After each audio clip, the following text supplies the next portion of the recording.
अस्सलाम वालेकुम दोस्तों, कैसे हैं आप सब लोग। उम्मीद है आप लोग सब खैरियत से होंगे। आज हम अपने कोर्स को थोड़ा सा और लेके आगे चलते हैं। तो हमने सबसे पहले डिफाइन किया था पर्सन्स को, तो आज हम पढ़ रहे हैं इंडिविजुअल और यूपी की, ठीक है ना। कंपनीज के लिए क्योंकि बहुत बड़ा एक स्कोप है उसका, तो और हम डिफरेंट एस्पेक्ट्स भी पढ़ेंगे रिगार्डिंग द कंपनीज के ऊपर कि किस तरीके से उसकी टैक्स रिजीम चेंज होता है। तो सबसे पहले इंडिविजुअल्स और यूपी की बात करते हैं। इंडिविजुअल की केस में सैलरी हो सकता है, बिल्कुल हो सकता है। क्या एओपी की केस में सैलरी हो सकता है? क्योंकि एओपी कंसिडर करता है एज अ पार्टनरशिप फर्म। इसकी डेफिनेशन भी है, यहाँ पे दो बंदे मिल गए या दो पर्सन मिल के एक एंटिटी बनाते हैं, और उस एंटिटी में the name of private limited and limited does not exist, सही है ना। जैसे फॉर एग्जांपल ले लें एमएस एंटरप्राइजेस, फराज ट्रेडर्स, ऐसे कर सकते हैं। तो वो एओपी की डेफिनेशन में आ जाता है। हम इसकी डेफिनेशन को भी इंशाल्लाह कवर करेंगे। सही, तो इंडिविजुअल की एओपी की केस में, इंडिविजुअल की केस में सैलरी आ सकता है, एओपी केस में नहीं आ सकता। लेकिन बाकी सब जगह पे एओपी और इंडिविजुअल का सेम केस है। For example income for property, एक इंडिविजुअल, आपने अक्सर देखा होगा लोगों के पास घर होता है किराए पे लोगों को देते हैं। तो उससे जो इनकम होती है उसका मतलब जो घर किराए पे देते हैं, तो उसको क्या कहेंगे कि उन्होंने वो लैंड या बिल्डिंग, उस बंदे को अपना राइट ट्रांसफर किया है ताकि वो उसको यूटिलाइज करे, और उसके इन रिटर्न ऑफ दैट वो उसको कॉम्पनसेशन देगा। तो इनकम फॉर प्रॉपर्टी है। इनकम फॉर प्रॉपर्टी के अंदर सिर्फ लैंड एंड बिल्डिंग की बात हुई है। इस सेक्शन को जब हम पढ़ेंगे तो उसमें हम ये बताएंगे कि कैपिटल इनकम फॉर प्रॉपर्टी के अंदर सिर्फ लैंड और बिल्डिंग की बात हुई है। हम डिटेल में भी पढ़ेंगे इसको, लेकिन मैं सिर्फ अभी मैं आपको सिर्फ ब्रीफ इंट्रोडक्शन बता रहा हूँ। हम डिटेल में जिस तरह हेड ऑफ इनकम पढ़ते जाएंगे तो उस तरह हम सारी चीज़ें इसको कवर करेंगे। कैपिटल गेन के अंदर बहुत सारी चीज़ें आ सकती है। शेयर्स की आ सकती है, जो 37 ए है, 37 1A है और 37। मान के चलिए कि आपके पास एक गाड़ी है, या आपके पास फॉर एग्जाम्पल 37 होता है। 37A की जो डेफिनेशन है ना, इनकम टैक्स ऑर्डिनेंस ने बताई, 37A में क्या क्या आइटम्स आते हैं। इसमें पब्लिक कंपनी के शेयर आता है, आपको पब्लिक कंपनी के शेयर आते हैं, किसी ने बेचे हैं तो वो 37A में आएंगे। इमोरल प्रॉपर्टी बेची है, 37 मनी में आएंगे। 37 में कौन से आएंगे? आपने प्राइवेट कंपनीज के शेयर बेचो, तो यहाँ पे जो भी गेन आएगा सेल्स है वो इस जगह क्लासिफाई है। लेकिन अगर बिजनेस की सेल होगी ना तो 37 में नहीं आएगी, वो कहाँ पर आएगी? बिजनेस इनकम पर आएगी। हम इसको भी डिफाइन करेंगे कि कैपिटल गेन सिर्फ और सिर्फ कैपिटल एसेट्स पे क्रिएट होता है। कैपिटल एसेट्स पे क्रिएट होता है। अब ये कैपिटल एसेट कैसे ड्राइव होता है, जब हम कैपिटल गेन पढ़ेंगे इंशाल्लाह तो उसमें इसको डिफाइन करेंगे। इन सेक्शंस को भी पढ़ेंगे, इनके टैक्सेबिलिटी को भी पढ़ेंगे, ताकि पूरा पिक्चर क्लियर हो जाए। हम एक एक हेड को इंडिविजुअल यूपी और कंपनीज के पॉइंट ऑफ व्यू से पढ़ने की कोशिश करेंगे इंशाल्लाह। बिजनेस इनकम मैंने आपको बताया कि एक बंदा जो बिजनेस करता है, जिसका शॉप होती है, कोई उसका, या फॉर एग्जांपल वो कोई सर्विसेज प्रोवाइड करता है, गुड्स लोगों को देता है, कुछ भी उसका एक बिजनेस इनकम है। जो बिजनेस इनकम की डेफिनेशन के अंदर फॉल कर जाता है उसको आप बिजनेस इनकम में लेके जाते हैं। बिजनेस इनकम की डेफिनेशन स्पेसिफिक उस सेक्शन में लिखी हुई है कि gain arises from the sale of good और एनीथिंग, तो वो बिजनेस इनकम। अब अगर इन सब में कोई ऐसी इनकम जो फॉल ना करती हो तो वो कहाँ पर जाएगी? Other source. ये पूरा टैक्स पीएनएल है। ये जो 5 हेड्स हैं ये टैक्स का पीएनएल है बनाने के लिए, इनकम की सोर्स के लिए। इसमें क्या एक्सपेंसेस हो रहे हैं वो आपको अलाउ होंगे, अगर वो अलाउबल इनकम टैक्स ऑर्डिनेंस में है वो आपको अलाउबल हो सकते हैं। आज हम सबसे पहले पढ़ने के लिए जा रहे हैं सैलरी। सैलरी का जो सेक्शन है ना वो सिर्फ इंडिविजुअल्स में होता है। आप इनकम टैक्स का जब अगर आप आईआरएस में जाके रिटर्न को भी क्लिक करेंगे तो सैलरी सिर्फ और सिर्फ एक इंडिविजुअल के लिए आ रही होगी आपके पास। सेक्शन 12 सेक्शन 12 बहुत डिटेल में बताता है। सबसे पहले मैंने एक बात बोली थी कि किसी भी हेड को पढ़ना हो तो मैंने कल आपको बताया था, सबसे पहले चार्जेबिलिटी एग्जिस्ट करेंगे, एस्टैब्लिश करेंगे, फिर अलाउबल डिडक्शन करेंगे, डिडक्टेबल अलाउंस करेंगे, फिर टैक्स क्रेडिट्स करेंगे। सही है ना दोस्तों? अच्छा, एक विदहोल्डिंग का भी होता है कॉन्सेप्ट जो हर हेड ऑफ इनकम में आता है, वो हम स्पेसिफिकली डिफाइन जरूर करेंगे। सही है दोस्तों? लोगों को उसमें सबसे ज़्यादा प्रॉब्लम होती है कि हमारे सैलरी का टैक्स डिटरमाइन कैसे होता है। और अभी तो फाइनेंस एक्ट 2024-25 आने के बाद तो और मजीद चेंजेस आ चुकी हैं। अच्छा, हमारे पास सैलरी की जो चार्जेबिलिटी होती है ना सर, वो रिसीट बेस्ड होती है कि आपको एम्प्लॉयमेंट रिलेशनशिप से आपको क्या रिसीव हुआ अपने एम्प्लॉयर से। अगर एम्प्लॉयमेंट रिलेशन एग्जिस्ट नहीं है आपके और आपके एम्प्लॉयर के दरमियान, तो वो सैलरी का पार्ट नहीं बनेगी। और इस एम्प्लॉयमेंट की डेफिनेशन को भी इनकम टैक्स ऑर्डिनेंस से डिफाइन किया है। आप सेक्शन पढ़ेंगे डेफिनेशन में, जो सेक्शन 2 है उसमें एम्प्लॉयमेंट की डेफिनेशन भी बयान की गई है, बताया गया है कि क्या एम्प्लॉयमेंट की डेफिनेशन है। तो सेक्शन 12 कहते हैं कि भाई आपको on the basis of receipt, जो आपको रिसीव हुआ है उसके बेसिस पे आपकी वो सैलरी इनकम होगी। अच्छा, लोगों का एक बहुत क्वेश्चन होता है कि यार हमारी सैलरी जो होती है वो जुलाई में आती है, जुलाई से जून तक की होती है। तो अक्सर लोगों को जुलाई की सैलरी जो होती है जुलाई में मिल जाती है, जून की सैलरी अगले जुलाई में मिल होती है। तो क्या ये हमारा सैलरी का पार्ट होना चाहिए? और मान के चले, मैं आपको और एग्जाम्पल दे दूँ,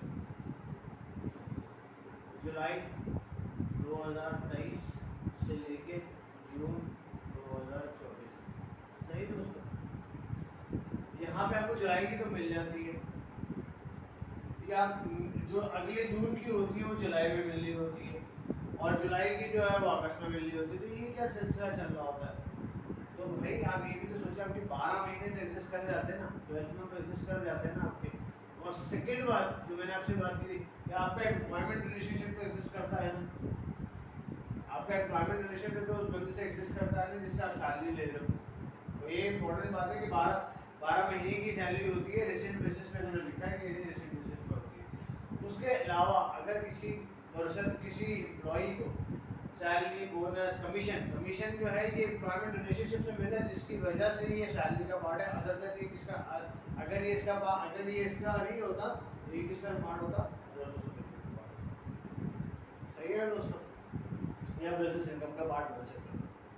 उसके बाद लीव इनकैशमेंट है, कुछ भी आपको एम्प्लॉयमेंट की बेसिस पे रिसीव हुआ हो आप लोगों का, वो आपकी सैलरी का पार्ट है। आप लोगों का बहुत सारे सवाल होते हैं, सर उन्होंने हमें गुड्स भी दिए हैं, हमें रेफ्रिजरेटर दे दिया रहने के लिए, रेफ्रिजरेटर दे दिया घर के यूज़ के लिए। तो ये सारी चीज़ें भी हम इंशाल्लाह प्रेपोजिट और अलाउंसेस पे इंशाल्लाह इसको कवर करने की कोशिश करेंगे। अभी हमसे भी बात करें जो इंटेंजिबल चीज़ के लिए जो हमें हाथ में पैसा मिला है तो कैसे क्लासिफाई होगा। अच्छा, ये पैसे जो आपको रिसीव एम्प्लॉयमेंट रिलेशनशिप में, वो पास्ट एम्प्लॉयर से भी हो सकता है, प्रेजेंट से भी हो सकता है और फ्यूचर से भी। अब बात ही समझ में नहीं आती कि फ्यूचर से कैसे हो सकता है।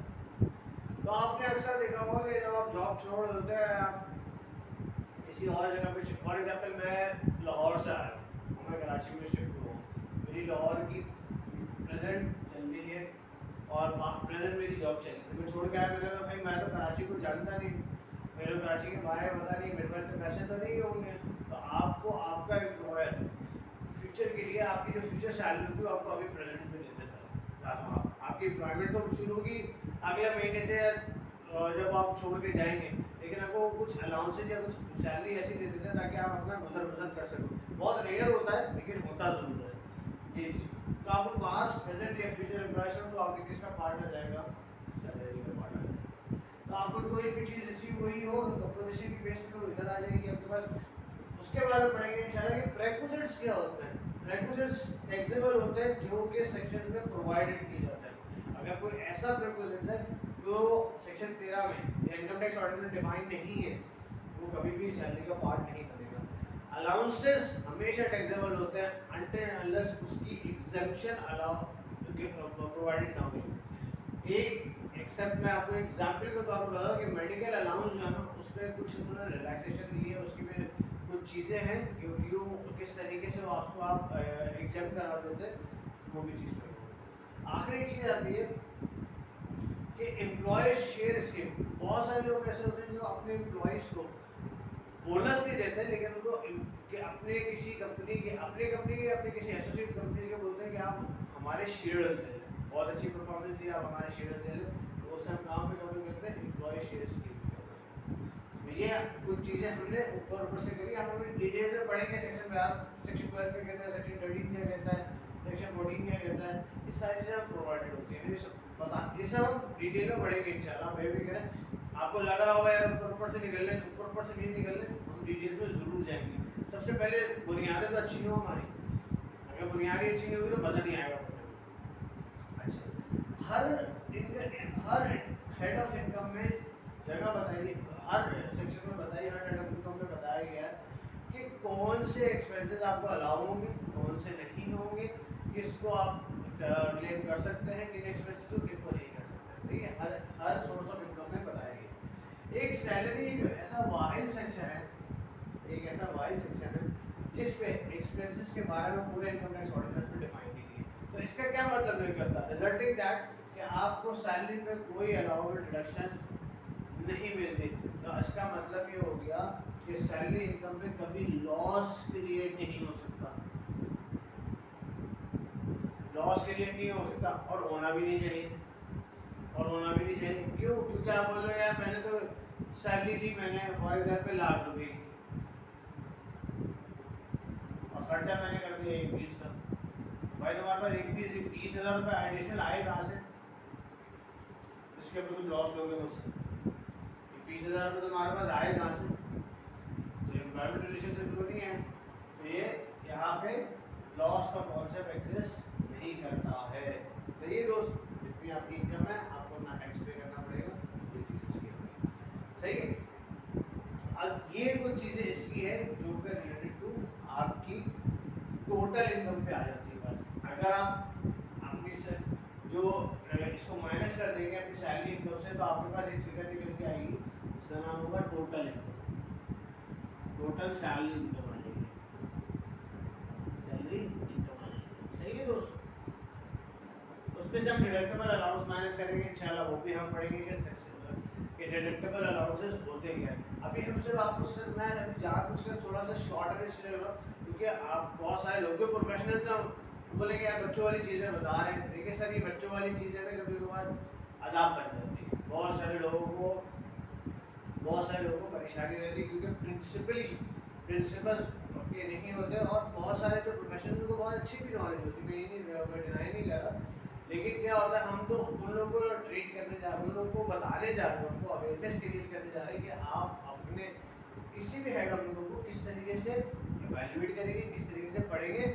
इस सेक्शन को लिखने का मकसद भी ये होता है कि आप इंटरनेट पे जाके जो इनकम टैक्स ऑर्डिनेंस डाउनलोड करके अगर आप पढ़ भी लेंगे ना, प्लेन रीडिंग भी करेंगे, तो आपको चीज़ें समझ में आनी शुरू हो जाएंगी कि मुझे रिटर्न में डालनी किस तरीके से, कैसे प्रेजेंट करना है, कैसे अपना इनकम टैक्स रिटर्न फाइल करना। नॉलेज इंपॉर्टेंट है सर, नॉलेज इंपॉर्टेंट है। मेरा यहाँ पे खड़ा होने का पढ़ाने का मकसद सिर्फ ये है कि आप अगर अपना इनकम टैक्स रिटर्न एवेल्यूएट भी कर रहे हो तो आपको पता होना चाहिए, आपका इनकम टैक्स ऑर्डिनेंस अगर आप कोई सेक्शन पढ़ रहे हो तो उसके बारे में आपको पक्की अवेयरनेस होनी चाहिए, नॉलेज होनी चाहिए, और जो स्टूडेंट्स हैं उनको भी पता होना चाहिए कि हमारा इनकम टैक्स हमारा इनकम टैक्स का लॉ किस तरीके से प्रिवेल करता है। मानते हैं, देखिए यार हम सब मानते हैं कि इनकम टैक्स का कानून या उसका जो भी हमारे टैक्सेशन है वो बहुत ज़्यादा लॉफुल नहीं है, बहुत ज़्यादा चीज़ें हार्श है बहुत ज़्यादा, लेकिन हमें सारी चीज़ें इसी मुल्क में रहना है, तो इसी लॉ में फॉलो करना है। तो ये कुछ चीज़ें हैं, हम इंशाल्लाह अब क्या करेंगे कि सेक्शन 12 जो है ना सबसे पहले ये पढ़ने की कोशिश कल पढ़ेंगे कि इसमें सेक्शन 12 में बातें होती क्या है, किस तरीके से सैलरी जो है वो टोटल इनकम बनती है, कैसे बनती है, कौन कौन से एलिमेंट शामिल